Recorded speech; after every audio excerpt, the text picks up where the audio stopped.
अच्छा, ज़रा एक लम्हे के लिए सोचें। मेरा मतलब है, अगर मैं कहूँ कि उर्दू अदब के कुछ अजीम तरीन अशार, ऐसे अल्फाज जिनकी आज शायद लाखों या करोड़ों में कीमत लगाई जाए, वो खुद उन्हें तख्लीक करने वाले के हाथों बेदर्दी से फाड़ कर रद्दी की टोकरी में फेंक दिए गए थे। Oh wow! मतलब खुद ही फाड़ दिए? हाँ, बिल्कुल। सोचिए ज़रा कि अल्लामा इकबाल रात के पिछले पहर अपने कमरे में अकेले बैठे हैं। वो कुछ लिखते हैं, उस पर गौर करते हैं और फिर अचानक उसे खुद ही मुस्तरद करके कागज़ के टुकड़े-टुकड़े कर देते हैं। ये वाक़ई ये एक ऐसा मंज़र है जो उस रिवायती तस्वीर से बिल्कुल ही मुख्तलिफ है, जो हमने अपने ज़हनों में बना रखी है। सही कहा। हम तो अमूमन यही सोचते हैं ना कि बस उन पर कोई इल्हाम होता होगा, यानी उन्होंने कलम उठाया और बिना किसी रुकावट के एक मुकम्मल शाहकार कागज़ पर उतर आया। लेकिन हकीकत इससे कहीं ज़्यादा पेचीदा और मेरा मतलब है इंसानी है। और असल में यही आज के इस गहरे तज्ज़िये की बुनियाद है। हम अक्सर तारीख को एक दूर से देखते हैं, जहाँ हर चीज़ बड़ी साफ-सुथरी सी नज़र आती है। बिल्कुल, लेकिन आज हम उस तारीख के एक्सरे से आगे बढ़कर उन धड़कते हुए जज्बों को महसूस करने की कोशिश करेंगे। बिल्कुल। देखें, हमारे पास आज जो माखज़ है, वो कोई आम तारीखी किताब नहीं है। हाँ, ये दरअसल मशहूर शायरा मालिका नसीम और ममनून हसन खान साहब के दरमियान होने वाली एक बहुत ही लंबी नायाब और तारीखी गुफ्तगू है। और इस गहरे तज्ज़िये में हमारा ख़ास फ़ोकस भी यही है, यानी बिया ब मजलिस इक़बाल जैसी ज़बरदस्त किताब के राइटर ममनून हसन। वो भोपाल की वो हस्ती हैं जो अल्लामा इक़बाल के भोपाल क़याम के चश्मदीद गवाह थे। सही, उनकी अल्लामा इकबाल से जुड़ी बहुत सी यादें थीं और इन्हीं यादों को उर्दू के नामवर शायरा मालिका नसीम ने एक लंबी गुफ्तगू में ममनून हसन साहब से पूछा। हाँ, तो आज हम इसी यादगार और नायाब बातचीत पर तबसरा करेंगे और भोपाल और अल्लामा इक़बाल के रिश्ते के पहलुओं को जानने की कोशिश करेंगे। और सच कहूँ तो इस यादगार इंटरव्यू के लिए हम मलिका नसीम साहिबा के बेहद शुक्रगुजार हैं। बिल्कुल, उनकी इस कोशिश के बगैर ये सब शायद वक्त की गर्द में कहीं खो जाता। इस गुफ्तगू की सबसे बड़ी खासियत ये है कि ये इक़बाल को महज़ एक मुजस्सिमे या किसी दूर दराज के फ़लसफ़ी के तौर पर पेश नहीं करती। राइट। ये उन्हें एक जीते जागते इंसान और एक मेहनती मुफक्किर के तौर पर हमारे सामने लाती है, जो उस वक्त के भोपाल की शानदार अदबी फ़िज़ा में सांस ले रहे थे। लेकिन इससे पहले कि हम इकबाल की उन रातों और उन फटे हुए कागज़ों की तरफ जाएं, मुझे मामनून हसन खान की अपनी शख्सियत ने बहुत उलझा दिया है। अच्छा, वो कैसे? यानी मैं ये सोचने पर मजबूर हो गया कि वो इतने अहम तारीखी मोड़ पर पहुंचे कैसे। जब मलिका नसीम उनसे उनका तारुफ पूछती हैं तो वो अजीब सी आजिज़ी का मुजाहरा करते हैं। वो खुद को एक गुमनाम बेनिशान सा शख्स कहते हैं। हाँ, उन्होंने मीर तकी मीर का वो शेर भी तो पढ़ा था वहाँ। हाँ, बिल्कुल। आवारा गने इश्क का पूछा जो मैं निशां, मुश्ते गुबार लेके सबा ने उड़ा दिया। मतलब वो इंसान जिसने इकबाल को इतने करीब से देखा हो, वो खुद को महज उड़ती हुई धूल करार दे रहा है। ये दरअसल उस दौर की तहजीब का एक बहुत गहरा पहलू है। आज के दौर में देखें तो हर इंसान खुद को नुमाया करने की दौड़ में लगा हुआ है। ओ बिल्कुल, आजकल तो हर कोई अपनी पीआर में लगा होता है। सही कहा। तो मामनून हसन खान की ये आजिज़ी हमें वाकई हैरान करती है। लेकिन अगर हम ये जानना चाहते हैं कि ये रख रखाव और ये इल्मी गहराई उनमें कहाँ से आई, तो हमें उनके उस्ताद सर सैयद रॉस मसूद के किरदार को समझना होगा। अच्छा, यहाँ मैं थोड़ा-सा रुकना चाहूँगा। सर सैयद रौस मसूद, जहाँ तक मुझे इल्म है, वो भोपाल के वज़ीर तालीमात बनकर आए थे। जी है, बिल्कुल। तो क्या उनका और ममनून हसन खान का रिश्ता महज़ एक अफ़सर और एक मातेहत का नहीं था? एक आम से नज़र आने वाले भोपाली नौजवान को उन्होंने अचानक अपना पर्सनल असिस्टेंट क्यों बना लिया? देखें, ये सिर्फ एक नौकरी का मामला कतई नहीं था। दिसंबर 1934 में जब नवाब हामिदुल्लाह खान के बेहद इसरार पर रॉस मसूद भोपाल आए, तो उन्होंने ममनून हसन को सिर्फ अपना माविन नहीं बनाया, तो फिर क्या रिश्ता था उनका? उन्होंने बाकायदा उन्हें अपना शागिर्द और रूहानी बेटा बना लिया था। रॉस मसूद ने खुद उनकी तरबियत की, उन्हें अंग्रेजी अदब पढ़ाया और उनके ज़ौक़ को निखारा। वाह! यानी एक प्रॉपर मेंटरिंग चल रही थी। बिल्कुल। उस वक्त के माशरे में उस्ताद और शागिर्द का रिश्ता वो नहीं होता था जो आज हम स्कूलों या दफ्तरों में देखते हैं। ये एक ऐसा रिश्ता था जिसमें उस्ताद अपनी पूरी जिंदगी का निचोड़ अपने शागिर्द के अंदर मुंतकिल कर देता था। ये बात वाक़ई समझ में आती है। एक बेहतरीन उस्ताद इंसान को उड़ती धूल से उठाकर आसमान का तारा बना सकता है। लेकिन हम बार बार भोपाल का जिक्र कर रहे हैं। हाँ, अगर मैं उस दौर की तारीख पढ़ूं तो दिल्ली और लखनऊ का तो बड़ा नाम आता है। तो फिर भोपाल में ऐसा क्या खास था? क्या हम ये कह सकते हैं कि भोपाल उस वक्त उर्दू अदब की सिलिकॉन वैली बन चुका था, जहां हर तख्लीकी जहन खिंचा चला आ रहा था? वाह, आपकी ये तशबीह बहुत ही कमाल की है और वाकई ये हकीकत के बहुत करीब भी है। दिल्ली और लखनऊ की अपनी एक तारीखी हैसियत जरूर थी, लेकिन 1930 की दिहाई में भोपाल एक मकनातीस की तरह काम कर रहा था। अच्छा, किस वजह से? इसकी बुनियादी वजह रियासत भोपाल के हुक्मरानों की इल्मी सरपरस्ती थी। वहाँ जाकी वारसी, हामिद सईद खान, सुहा मुजद्दिदी और कैफ भोपाली जैसे नामवर शायर मौजूद थे। रियासत बाकायदा तौर पर इल्मो अदब के लोगों को वज़ाइफ देती थी, उन्हें इज्जत देती थी। यानी उन्हें रोजी रोटी की फिक्र नहीं होती थी? बिल्कुल यही बात है। ये वो दौर था जब किसी कलमकार को महज जिंदा रहने की फिक्र नहीं करनी पड़ती थी। उन्हें सोचने और तख्लीक करने का एक पुरसकून माहौल दिया जाता था, और इसी माहौल ने अल्लामा इकबाल जैसी कदावर शख्सियत को भी अपनी तरफ खींच लिया। और जब अल्लामा इकबाल वहां पहुंचे तो मामनून हसन की तो जैसे लॉटरी निकल आई। हाँ हाँ हाँ, बिल्कुल। उन्हें वो मौका मिल गया जिसकी शायद लाखों लोग तमन्ना करते होंगे, यानी इकबाल की कुर्बत। मुझे वो हिस्सा बड़ा दिलचस्प लगा जब ममनून बताते हैं कि इकबाल पहले रियाज मंजिल में और फिर शीश महल में क़याम पजीर थे। लेकिन अचानक एक और बात ने मुझे चौंका दिया। नवाब हमीदुल्ला खान की इकबाल से जो अकीदत थी ना, वो किसी आम हुक्मरान और शायर वाली बिल्कुल नहीं थी। कतई नहीं। ममनून हसन के बकौल नवाब साहब के नज़दीक इकबाल की हैसियत महज एक मेहमान या एक बड़े शायर की नहीं थी।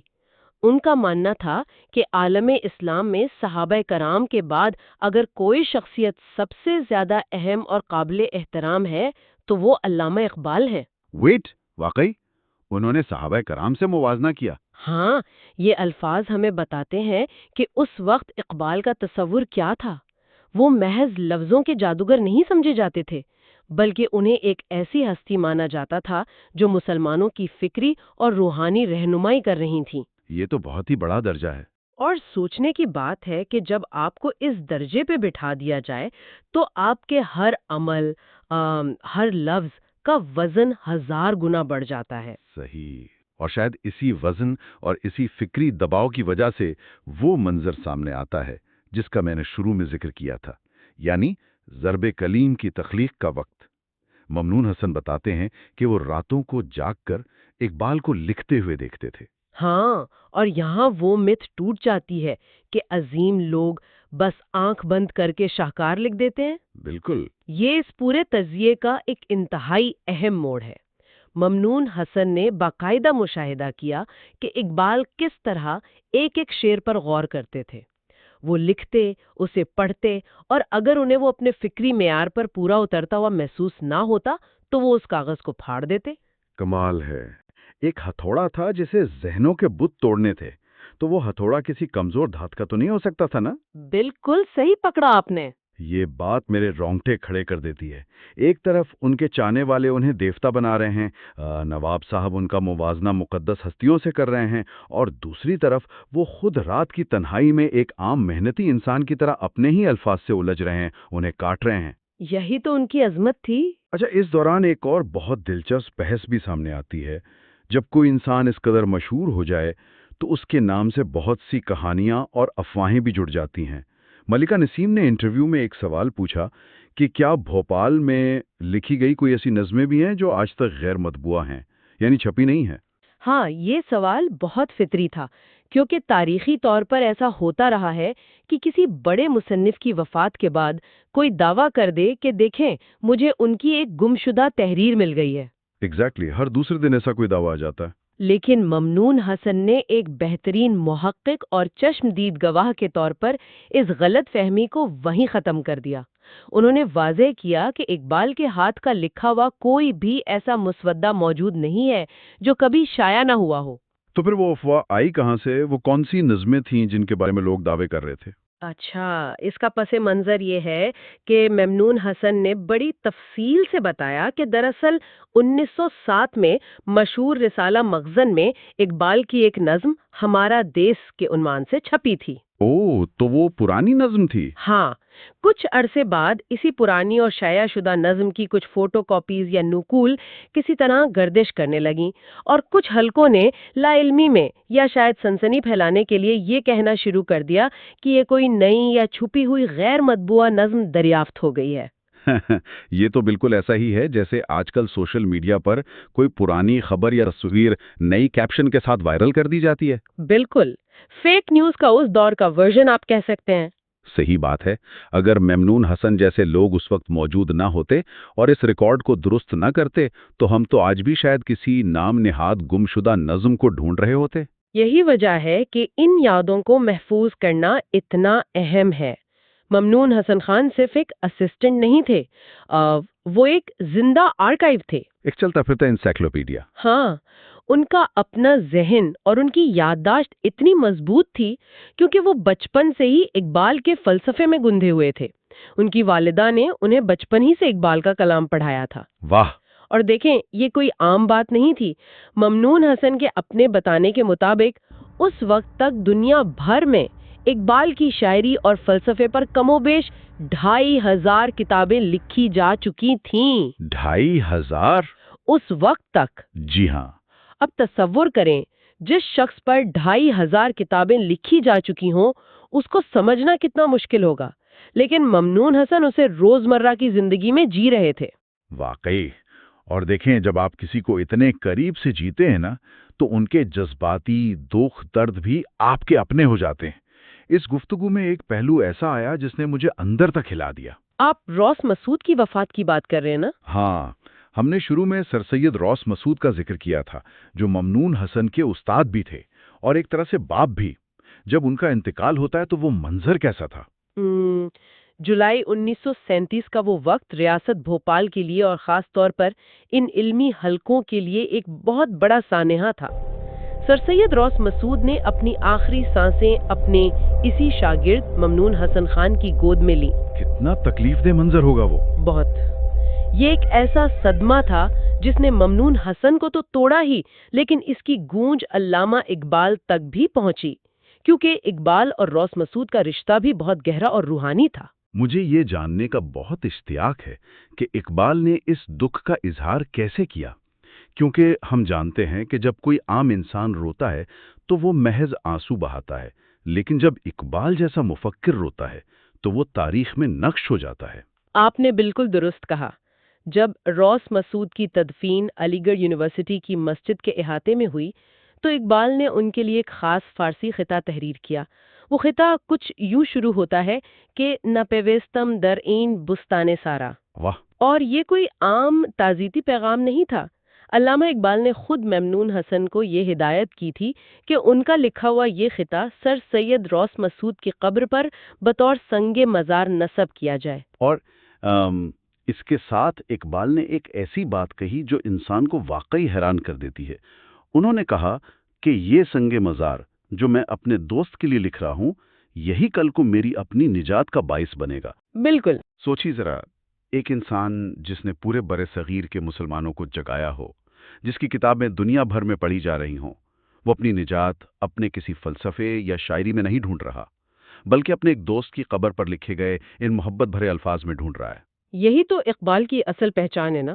ان کے نزدیک علم اور فلسفہ محبت اور انسانی رشتوں کے بغیر کچھ بھی نہیں تھا۔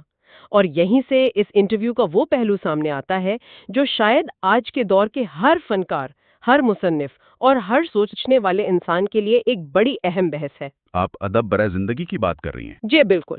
مالکہ نسیم نے ان سے ایک بہت بنیادی نوعیت کا سوال پوچھا تھا جو دراصل صدیوں پرانی بحث ہے کہ کیا اقبال کی شاعری محض ایک فن تھا؟ کیا وہ آرٹ فار آرٹ سیک کے قائل تھے؟ ہاں، یہ بحث تو ہم آج بھی دیکھتے ہیں۔ یعنی کیا کوئی فلم، کوئی کتاب یا کوئی نظم صرف دل بہلانے کے لیے ہونی چاہیے؟ کیا الفاظ صرف اس لیے خوبصورت ہونے چاہیے کہ انہیں سن کر مزہ آئے، یا ان کا کوئی مقصد بھی ہونا چاہیے؟ اقبال کا اس پر کیا موقف تھا؟ مامون حسن نے اس کا جو جواب دیا وہ اقبال کی پوری زندگی کا نچوڑ ہے۔ انہوں نے سختی سے اس بات کی نفی کی کہ اقبال محض فن کے لیے فن تخلیق کرتے تھے۔ تو ان کا کیا ماننا تھا؟ انہوں نے بتایا کہ اقبال کے نزدیک ادب کو زندگی کے تبائع ہونا چاہیے۔ ادب کوئی دماغی عیاشی نہیں ہے یا کوئی تفریح یا صرف قافیہ ردیف ملانے کا نام نہیں ہے۔ صحیح۔ دیکھیں، اقبال خود کو ایک روایتی شاعر مانتے ہی نہیں تھے، وہ خود کو حکیم الامت سمجھتے تھے، ایک ایسا طبیب جو اپنے الفاظ کے ذریعے قوم کی روحانی اور فکری بیماریوں کا علاج کر رہا ہو۔ ان کا مقصد خیالات میں انقلاب برپا کرنا تھا۔ لیکن ایک منٹ، کیا ایسا نہیں ہے کہ جب آپ آرٹ کو کسی مقصد کا پابند کر دیتے ہیں تو وہ پروپیگنڈا بن جاتا ہے؟ میرا مطلب ہے، کیا اقبال کی شاعری میں یہ خطرہ نہیں تھا؟ اچھا، یہ بہت ویلڈ سوال ہے، اور یہی تو اقبال کا کمال تھا کہ ان کا آرٹ مقصد کے باوجود پروپیگنڈا نہیں بنا۔ کیسے؟ وہ دانائے راز تھے۔ انہوں نے فلسفے کی گہرائی کو شاعری کی ایسی خوبصورت چادر پہنائی کہ وہ پڑھنے والے کے دلوں میں اتر گیا۔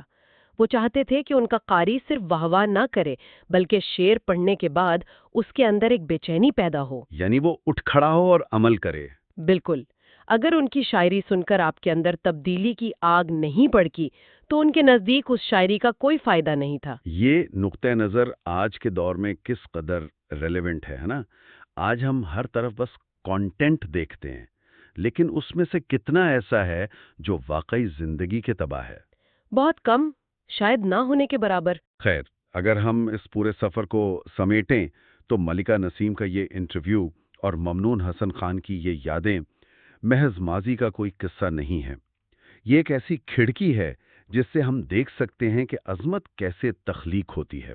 صحیح کہا۔ ہم نے دیکھا کہ کیسے بھوپال نے ایک علمی ماحول فراہم کیا، کیسے روس مسعود نے ایک نوجوان کی ذہن سازی کی، اور کیسے اقبال نے راتوں کی نیندیں حرام کر کے اپنے ہی لکھے ہوئے اشعار کو پھاڑ کر وہ شاہکار تخلیق کیے جو آج ہمارے پاس موجود ہیں۔ اور ہمیں یہ بھی سمجھ آیا کہ عظیم شخصیت کوئی خلائی مخلوق نہیں ہوتی، ان کے اندر بھی دوستوں کو کھونے کا دکھ ہوتا ہے، وہ بھی اپنی نجات کے لیے محبت کے طالب ہوتے ہیں۔